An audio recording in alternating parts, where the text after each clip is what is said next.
어떤 상황 속에서도, 어떤 권위 앞에서도, 또 어떤 문제 앞에서도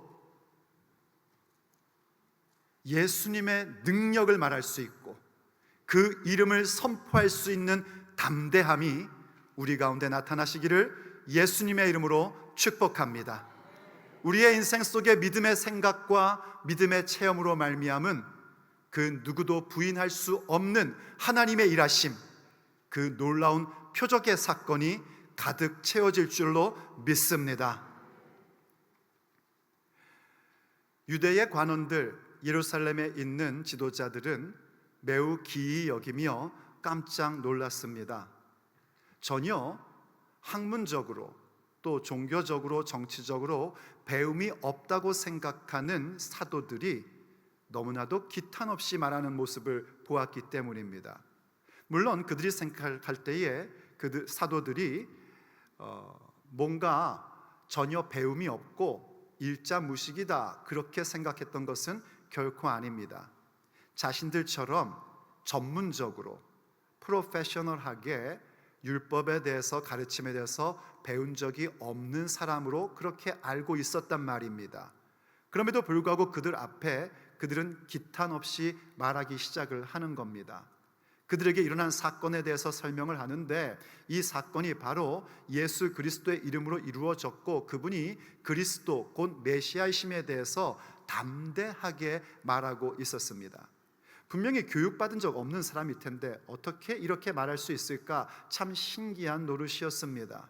지금 일어나고 있는 사건이 어떠한 사건인지 분명히 말하고 있고 또 그 모든 일들 속에서 이 증거가 있기 때문에 이 종교 지도자들은 뭐라고 할 말이 없었습니다. 생각해 보십시오. 지금 분명한 사건이 일어났지 않습니까? 이 일어난 사건이 아무리 봐도 바알세불, 귀신으로 인해서 일어난 사건이 아닙니다. 그렇다면 유대인들의 세계관 속에서 바알세불을 통하여 일어난 기적이 아니라면 이건 분명히 하나님께로부터 온 기적의 사건입니다.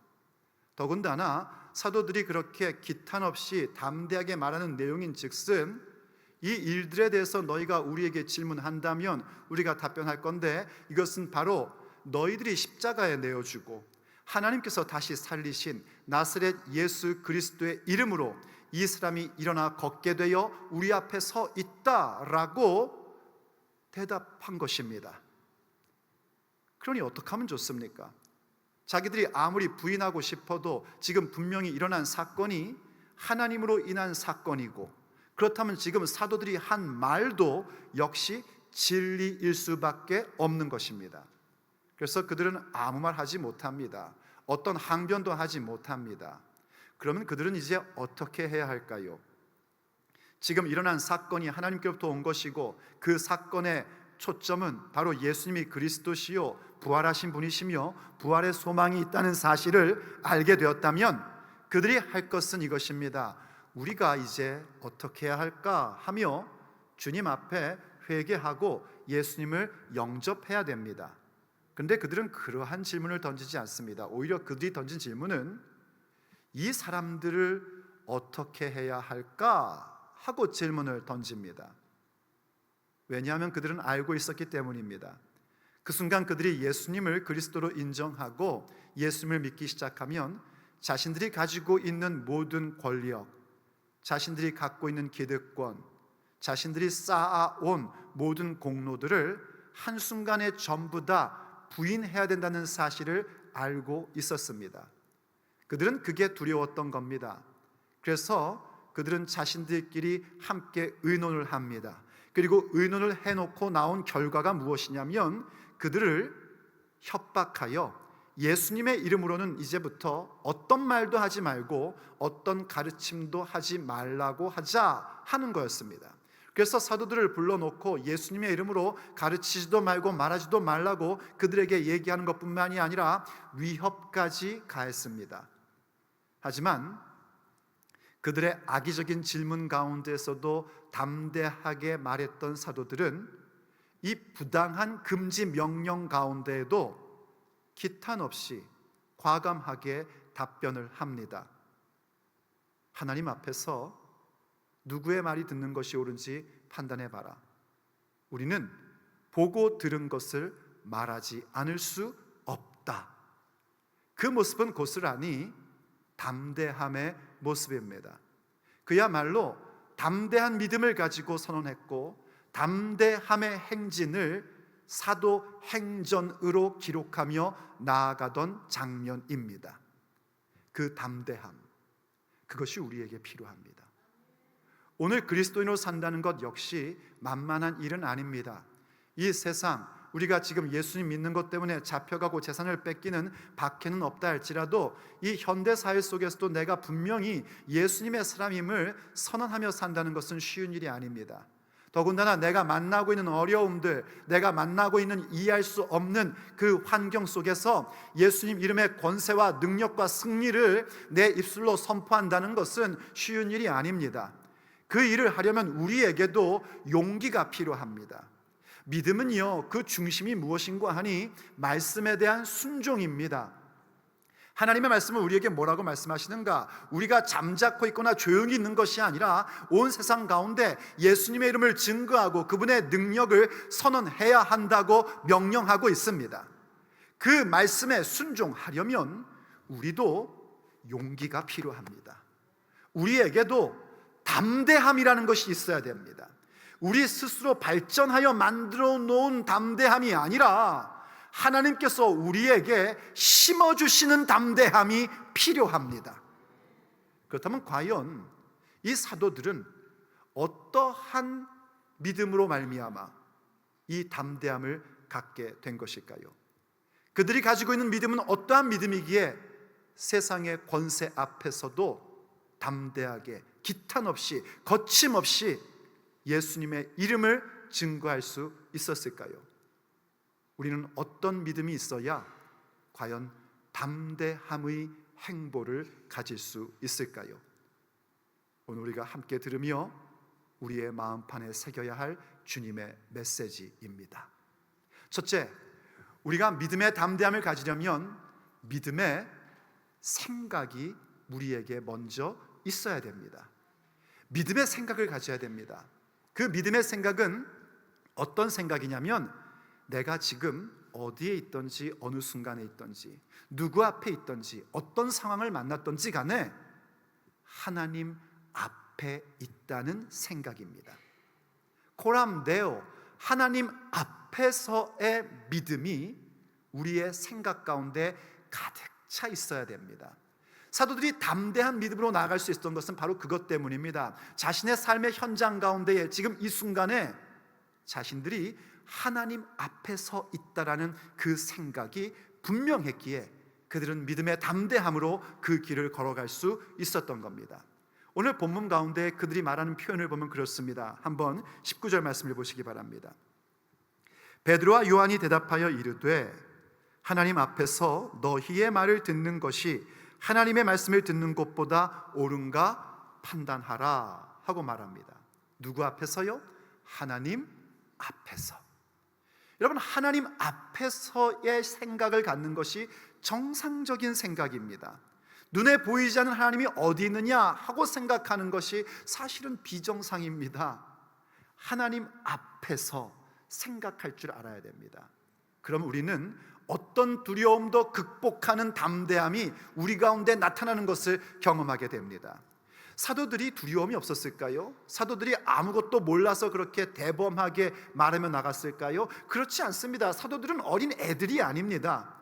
지금 자신들 앞에 있는 존재가 누구인지 명확히 누구보다 잘 알고 있고 그들이 두려움의 대상이라는 것 알고 있습니다. 사실 우리가 다음에 살펴보겠지만은요, 사도들이 이렇게 대범하게 말하는 그 순간에도 그의 마음들의 한 구석에는 두려움이 있다는 걸 발견할 수 있습니다. 그들이 나중에요 풀려나서 믿음의 동료들에게 가가지고 함께 기도할 때에 그 기도의 내용을 보면 이런 내용이 있습니다. 담대히 하나님의 말씀을 전하게 하옵시고 라는 기도를 드립니다. 그 얘기는 무슨 얘기입니까? 지금 마음 가운데 두려움의 요소가 있다는 겁니다. 그럼에도 불구하고 그 두려움의 대상 앞에 그들을 두려워하지 않을 수 있었던 이유는 뭐냐면 지금 자신들이 예루살렘의 지도자 앞에 있는 것이 아니라 하나님 앞에 있다는 그 생각, 그 생각으로 인하여 담대함이 생겼고 그들은 거침없이 이런 표현을 가질 수 있었던 겁니다. 너희들이 유대의 지도자라고, 종교 지도자라고? 그렇다면 한번 대답해봐. 하나님 앞에서, 그분의 눈앞에서 하나님의 말씀을 듣는 것과 너희의 말을 듣는 것 가운데 무슨 말을 듣는 것이 옳은 건지 한번 대답해봐 라며 대범하게 말할 수 있었던 것입니다. 그래서 우리도 항상 믿음의 생각을 가질 줄 알아야 됩니다. 반면에 이 유대 관원들은 전혀 하나님 앞에서의 믿음을 갖지 못했었습니다. 믿음의 생각이 없었습니다. 그들이 갖고 있는 생각은 전부 다 무엇에 의한 것인가? 로마의 건세와 사람들의 평판, 대중들의 흐름에 의한 생각을 갖고 있었을 뿐입니다. 그래서 그들의 행동은 뭔가 기준이 없습니다. 그때그때마다 다릅니다. 오늘 본문에도 그 내용이 보여지는데 한번 16절과 17절을 보십시오. 16절과 17절 보면 이렇게 얘기합니다. 이 사람들을 어떻게 할까? 사실 질문부터가 틀린 건데요. 그들로 말미암아 유명한 표적, 부인할 수 없는 분명한 표적 나타난 것이 예루살렘에 사는 모든 사람들에게 알려졌으니 우리도 부인할 수가 없다. 우리도 이제 이것이 바알세불에 의하여 일어난 것이라고 그렇게 우길 수가 없다. 그 얘기는 뭡니까? 이들이 말한 얘기도 전부 다 진리라는 사실을 부인할 수 없다는 얘기입니다. 그런데 17절 이렇게 얘기하죠. 이것이 민간에 더 퍼지지 못하게 그들을 위협하여 이후에는 이 이름으로 아무에게도 말하지 말게 하자라고 말합니다. 이 어리석은 사람들 좀 보십시오. 분명히 학문적으로도 많이 알고 있고 말씀도 많이 아는 자들이기에 지금 일어나고 있는 현상과 모든 일들이 예수님이 그리스도이시고 부활의 소망이 있다는 사실이 자신들에게 들려진 것입니다. 그럼에도 불구하고 그 앞에 회개할 마음을 갖지 않습니다. 말씀드렸듯이 예수님 믿는 순간 자신들이 쌓아온 모든 것들을 다 부정해야 되니 그것 하는 것이 겁났던 겁니다. 그래서 나온 게 결국 이런 비겁한 모습밖에는 없는 겁니다. 여러분 아십니까? 우리가 주님 앞에 회개하는 것도요, 용기가 필요합니다. 용기 없이는 내가 지금까지 가지고 있던 신념, 내가 쌓아온 모든 공로, 이 모든 것들을 다 무너뜨리고 오직 예수님의 이름만 드러낼 수가 없습니다. 회개도 용기 있는 사람만이 할 수 있는 것입니다. 이들에겐 그런 용기가 없었단 말입니다. 그래서 주님이 오늘 우리에게 말씀하고 계신 겁니다. 우리에게 분명히 믿음의 용기인 담대함이 필요하고 그 담대함을 가지려면 무엇보다도 우리에게 믿음의 생각이 있어야 한다는 사실을 말씀해 주고 계십니다. 믿음의 생각. 이 믿음의 생각은 철저히 훈련해야 됩니다. 여러분 하루 종일 생각할 때 믿음의 생각이 더 많이 나옵니까? 아니면 보통 일반 밖의 생각이 더 많이 납니까? 뭐라고 답변하기는 좀 겸연쩍지만 사실 알지 않습니까? 믿음의 생각보다는 사실 우리는 육신의 생각이 더 많이 나오는 사람들입니다. 그래서 이 믿음의 생각을 훈련하셔야지 됩니다. 우리가 성경을 읽고 설교를 듣고 또 말씀을 공부하고 DTS 다니고 하는 게 전부 다 무엇인가? 말씀에 대한 정보를 얻는 차원이 아니라 우리의 생각을 믿음의 생각으로 가다듬는 순간인 것입니다. 영의 생각을 갖고 싶어서 성령님의 생각에 사로잡히고 싶어서 말씀을 읽고 듣고 공부하는 겁니다. 그러니 그 시간을 여러분들이 귀하게 여기시면서 놓치지 마셔야 됩니다. 항상 육신의 생각을 죽여버리고 영의 생각, 믿음의 생각을 살리는 자가 되십시오. 왜냐하면 우리는요, 내가 어떤 생각을 갖고 있느냐에 따라 내가 어떤 사람인지가 규명되기 때문입니다. 로마서 8장 5절과 6절에서는 우리에게 이렇게 말씀해주고 있습니다. 육신을 따르는 자는 육신의 일을, 영을 따르는 자는 영의 일을 생각하나니. 내가 오늘 영의 생각으로 갖고 있다면 나는 성령님을 따르는 자입니다. 하지만 나의 생각이 항상 비겁한 생각이고 세상의 생각이고 육신의 생각이라면 내가 아무리 교회당에 앉아있다 할지라도 나는 육신을 따르는 자에 불과한 것입니다. 그러니 우리는 이 생각을 가다듬어야 됩니다. 하나님 앞에 간구해야 됩니다. 나의 생각을 영의 생각으로 사로잡히게 하여 주시옵소서.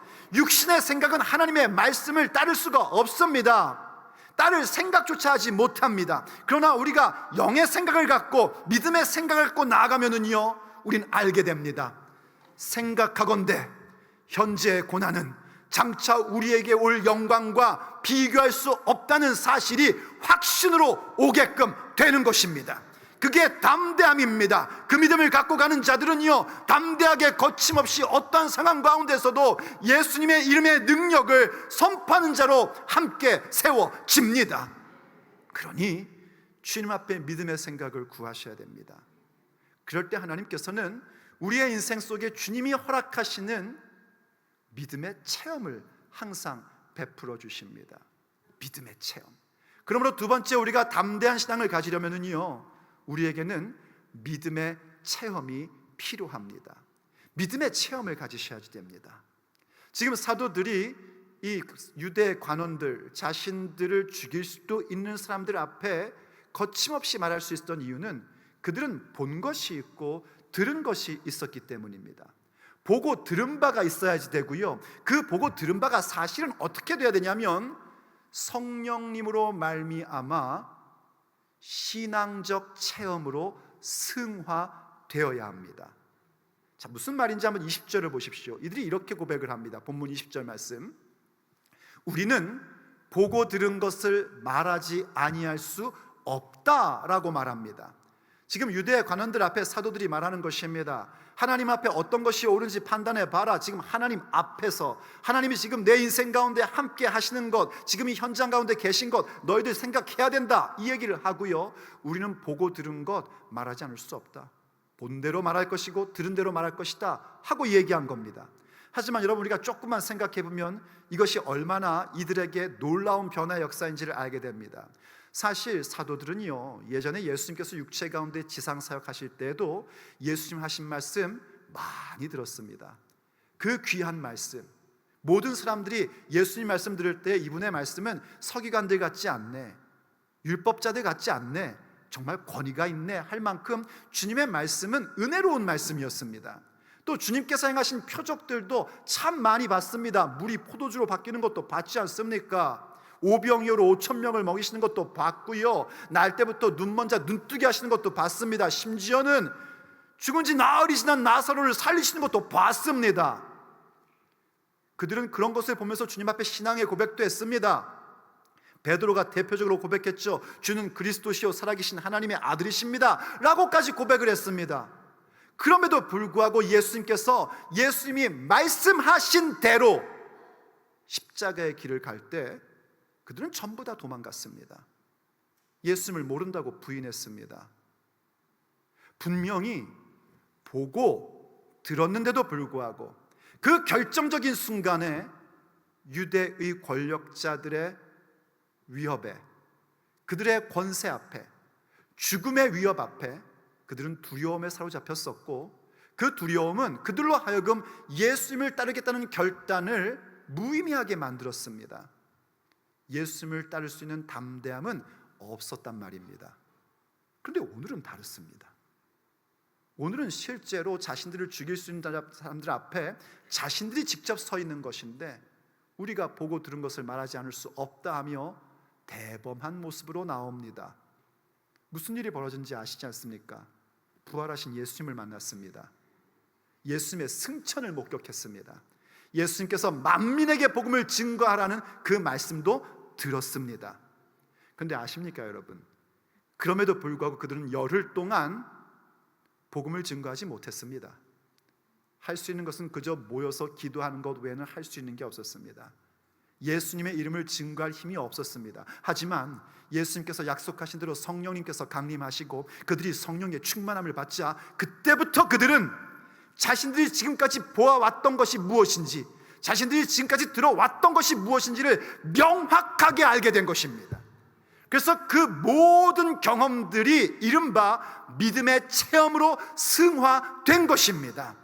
그런 얘기 들어보셨죠? 우리 기독교 신앙은 체험이다. 아마 많이 들어보셨을 겁니다. 그때의 그 체험이라는 얘기가 우리가 과거에 우리가 믿음 생활하면서 어떤 신비한 일을 경험했다, 이 차원의 얘기가 아닙니다. 저는 목회하면서요, 목사님 제가 옛날에요 이런 신비한 경험을 했답니다. 그때 그분들은 꼭 그러죠. 내가 이런 체험을 했습니다 라고 말씀하시는 분들 많이 봅니다. 그런데 오늘 믿음의 길을 보면 이게 전혀 믿음의 길을 가지 않는 사람들, 그런 분들 안타깝지만 자주 봅니다. 왜 그럴까요? 그건 그냥 신비한 경험에 불과하기 때문입니다. 그 신비한 경험이 반드시 어디로 승화되어야 되냐면 주님이 주시는 믿음의 체험으로 승화되어야 되고, 그 믿음의 체험은 우리에게 무엇을 허락해 주는가? 바로 예수님께서 구원자이시고 예수님의 이름에 능력이 있다는 사실을 확실히 보게끔 해줍니다. 정리하자면 믿음의 체험이란 우리가 그저 경험한 감각적인, 눈으로 보고 귀로 듣고 우리의 손으로 만진 그 감각적인 것이 아니란 말입니다. 오히려 내가 지금 가지고 있는 인생의 방향, 그리고 내가 생각하는 어떤 순간의 판단, 그리고 결정의 기준, 이 모든 것을 예수님으로 두게끔 하는 사건이 믿음의 체험인 것입니다. 이해가 되십니까? 그러니 여러분, 과거의 신비로운 경험으로 만족하시면 안 됩니다. 그것이 나로 하여금 내 인생의 방향을 예수님께로 두고 내 삶의 순간순간의 판단을 예수님께 두고 또 내 모든 결정의 기준도 하나님 말씀 앞에 둘 수 있는 도구로 삼으셔야 됩니다. 그래야 그것이 믿음의 체험이 되고 성령께서 그 일들을 만들어 주심으로 말미암아 우린 그 믿음의 체험으로 인해서 더욱더 담대한 자가 되는 것입니다. 성질이 급해가지고 다 붙어드렸네요. 그 경험이 믿음의 체험으로 승화되려면 성령님이 함께 하셔야 된단 말입니다. 그래서 제가 늘 여러분들에게 성령 강조하는 겁니다. 성령님을 구하고 성령 세례 받고 성령의 충만함을 구하라고 여러분들에게 제가 애타게 부탁하고 애타게 간구하는 이유는 성령님이 함께 계실 때에만 내가 옛날에 경험했던 그 경험, 내가 들었던 그 말씀이 어떤 것인지를 확실하게 알게 되고 그 모든 것이 믿음의 체험이 되어 우리를 담대하게 만들기 때문입니다. 요한일서 1장 1절을 보면은요, 사도 요한이 자신의 경험을 이렇게 얘기합니다. 태초부터 있는 생명의 말씀에 관하여는 우리가 들은 바요, 눈으로 본 바요, 자세히 보고 우리의 손으로 만진 바다 라고 얘기합니다. 다시 풀어 설명하면 우리가 눈으로 보았고 귀로 들었고 손으로 만졌다라고 얘기했습니다. 이건 경험에 대한 얘기입니다. 그런데 이것이 단순히 감각의 경험이 아니라 어떠한 것인가? 생명의 말씀이란 말입니다. 곧 예수님을 얘기하는 것인데, 이 사도 요한의 고백은 어떤 내용인고 하니 그가 성령 세례 받고 나니 그가 보았고 듣고 만졌던 예수님께서 단순히 한 선지자요 한 시대에 지나갔던 사람이 아니라 생명의 말씀, 그리스도시요 구원자시요 내 인생을 변화시키는 유일한 분이라는 것을 확실히 알게 됐단 말입니다. 그게 믿음의 체험입니다. 이 체험을 가지셔야지 됩니다. 이 체험을 가지셔야 됩니다. 성령께서 함께 하심으로 이 체험을 만들어 주셔야 됩니다. 그때 우리는 어떤 환경 속에서도 어떤 문제를 만나도, 심지어 내가 기대하지 않고 이해할 수 없는 일을 만났다 할지라도 그 앞에 담대하게 예수께서 그리스도이심을, 그분의 이름의 능력임을, 그분의 이름이 권세임을 선언하며 나아갈 수 있습니다. 그럴 때 세 번째, 우리에게 어떤 현상이 일어나는가? 바로 믿음의 표적이 우리에게 나타나기 시작합니다. 우리가 그렇게 하나님 앞에 믿음의 생각을 갖게 되고 그 믿음의 생각으로 말미암아 성령께서 내게 임하셔서 나를 성령으로 충만케 해주시고 성령의 충만함으로 말미암아 전에 들었던 말씀, 내게 전에 허락하셨던 그 신비한 경험이 무엇인지를 알게 되어 더욱 주님을 바라보고 주님만 따를 수 있는 그런 믿음의 체험을 갖게 되고, 그럴 때에 어느새 우리 가운데는 부인할 수 없는 하나님의 일하심이 나타나기 시작합니다. 기적이 나타납니다. 기적과 같은 사건이 일어납니다. 그리고 기적이 일어나는 것뿐만이 아니라 나 자신이 이 세상을 향한 부인할 수 없는 믿음의 표적으로, 예수님의 흔적으로 나타나기 시작합니다. 어디서 그 모습을 볼 수 있는가? 오늘 본문 21절과 22절에서 우린 그 모습을 보게 됩니다. 본문 21절 말씀입니다. 관리들이 백성들 때문에 그들을 어떻게 처벌할지 방법을 찾지 못했답니다. 이 바보들 좀 보십시오. 사람들 때문에 그랬답니다. 지금 자신들이 조금만 생각해 보면은 얼마나 지금 사도들이 하고 있는 말이 진리이며 또 그 진리의 증거로 지금 자신들이 그 표적을 보고 있는데 회개할 생각이 없는 겁니다. 그래서 방법을 찾지 못해서 어떻게 했대요? 다시 위협하여 놓아줬답니다. 협박을 한 겁니다.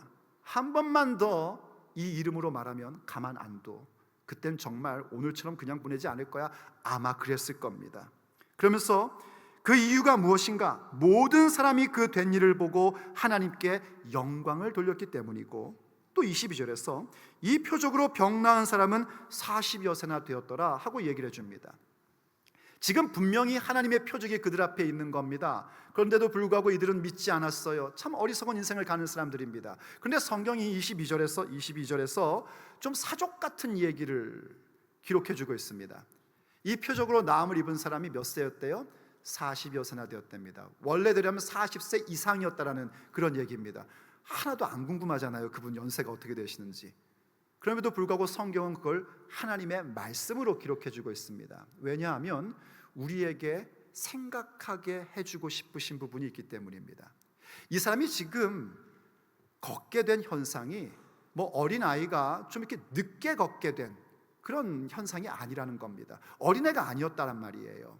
혹은 그저 청소년 시기에 성장기에 약간 뭔가 불편함이 있어서 잘 걷지를 못했다가 그리고 자연스럽게 걷게 된 그런 현상 아니란 말입니다. 40세, 우리 식으로 얘기하면 이제 중년의 나이인 거고요.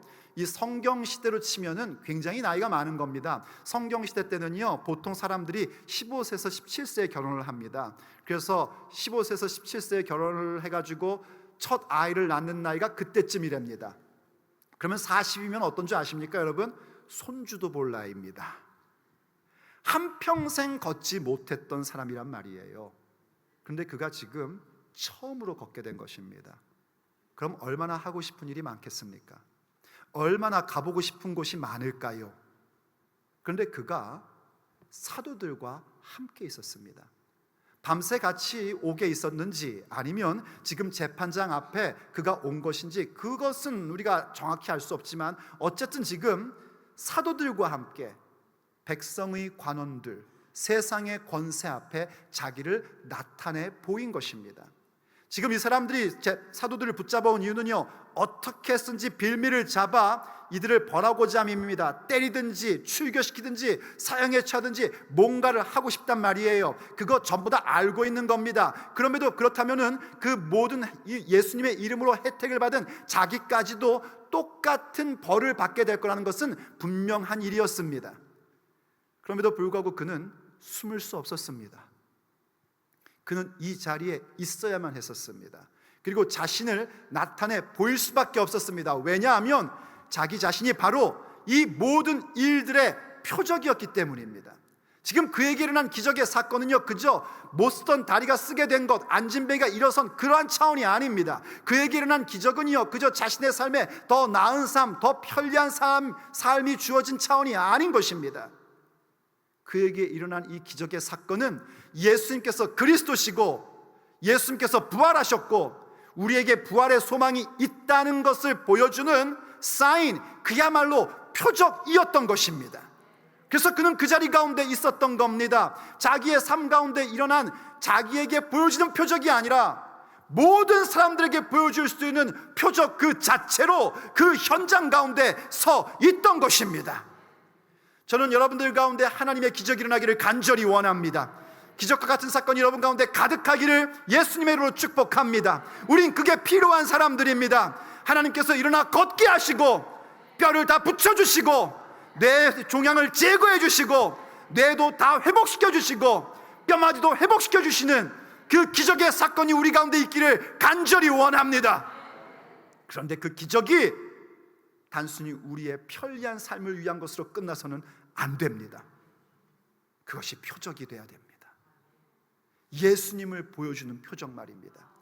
그래서 내 몸의 흔적으로 남고 내 인생에 예수님의 흔적으로 남는 것이 돼야 됩니다. 그야말로 사도 바울이 갈라디아서에서 고백했던 것처럼 이제부터 나를 아무도 괴롭히지 마라. 내 몸에는 예수님의 흔적이 있노라.